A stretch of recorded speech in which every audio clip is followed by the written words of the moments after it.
Assalamualaikum warahmatullahi wabarakatuh. Perkenalkan, nama saya Intan Rizky Andinasari dari kelas 11 IPS 1 SMAN 1 Campaka. Di sini saya akan sedikit menjelaskan tentang biografi singkat dari At-Tabiri. Selamat menyaksikan. Nama lengkapnya adalah Muhammad bin Jarir bin Yazid bin Kasir At-Tabiri. Az-Zahabi mengatakan bahwa beliau adalah seorang imam, mujtahid, ulama di masanya, dan sang pemilik karya tulis yang sangat indah. Beliau dilahirkan pada tahun 224 Hijriah di Tabaristan, tepatnya di kota Amul.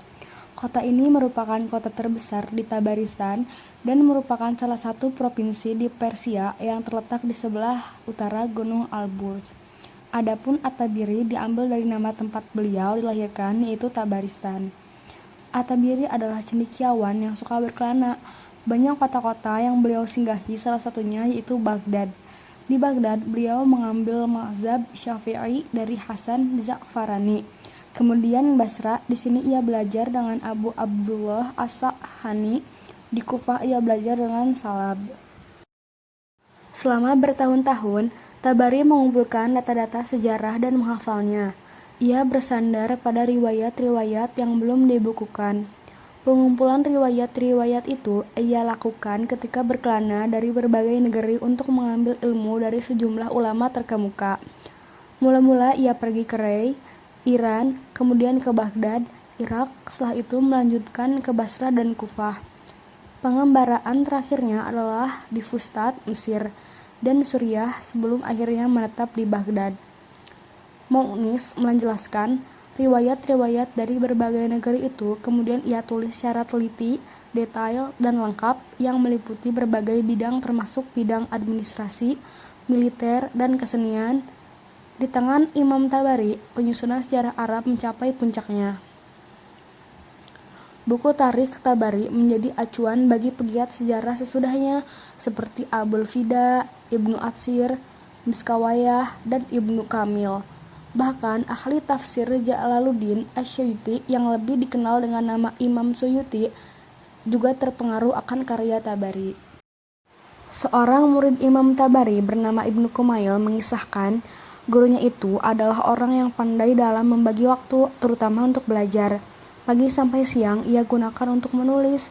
Konon, Imam Tabari bisa menulis 40 halaman karya ilmiah dalam satu hari. Pada waktu sore, ia memberi pelajaran Al-Quran dan tafsir di masjid. Selepas salat maghrib, pelajaran dilanjutkan dengan ilmu fikih. Setelah selesai, ia baru pulang ke rumah. Ibnu Kumail mengabarkan, Imam Tabari sering menolak imbalan yang diberikan kepadanya. Dalam usia yang mencapai 85 tahun, Imam Tabari telah menulis banyak karya, 2 di antaranya begitu monumental, yaitu Tarikh Ar-Rasul wa Al-Mulk, Sejarah Para Rasul dan Raja-Raja, dan Jami' al-Bayan fi Tafsir Al-Quran atau Tafsir Tabari. Kedua karya ini yang menjadikannya lebih dikenal sebagai ahli sejarah dan tafsir. Kepakaran Imam Tabari di bidang sejarah diakui sejarawan muslim klasik dan kontemporer. Husain Mu'nis, sejarawan asal Mesir, mengakui Tabari sebagai sejarawan yang mengagumkan. Tak hanya dalam bidang fikih, Imam At-Tabari juga dikenal sebagai pakar dalam berbagai disiplin ilmu pengetahuan agama, seperti sejarah, tafsir, qiraat, dan bahasa. Mengenai kepakarannya, banyak imam lainnya yang menguji keluasan ilmu yang dimilikinya, di antaranya Imam Az-Zahabi. Imam Tabari adalah orang yang terpercaya, hafiz, jujur, imamnya para ahli tafsir, ahli fikih, pakar sejarah, dan menguasai ilmu qiraat dan bahasa, ujar Imam Az-Zahabi. Abu Muhammad Al-Farhani, salah seorang murid At-Tabari, mengatakan Abu Bakar Ad-Dinawari berkisah bahwa ketika tiba waktu salat zuhur pada hari meninggalnya beliau, yaitu hari Senin, At-Tabari meminta air untuk memperbarui wudunya. Lalu ada yang berkata kepadanya, sebaiknya Anda mengakhirkan salat zuhur dan menjamaknya dengan salat asar. Namun beliau menolak dan mengerjakan salat zuhur sendiri pada awal waktunya. Demikian halnya salat asar, beliau kerjakan pada waktunya dengan tata cara salat yang sempurna dan baik. Tak kala At-Tabari akan meninggal dunia, Ada beberapa orang yang berada di samping beliau dan diantaranya adalah Abu Bakar bin Kamil. Saat itu ada yang bertanya kepada beliau sebelum menghembuskan nafas yang terakhir. Wahai Abu Ja'far, Anda adalah hujah antara kami dan Allah pada urusan agama kami.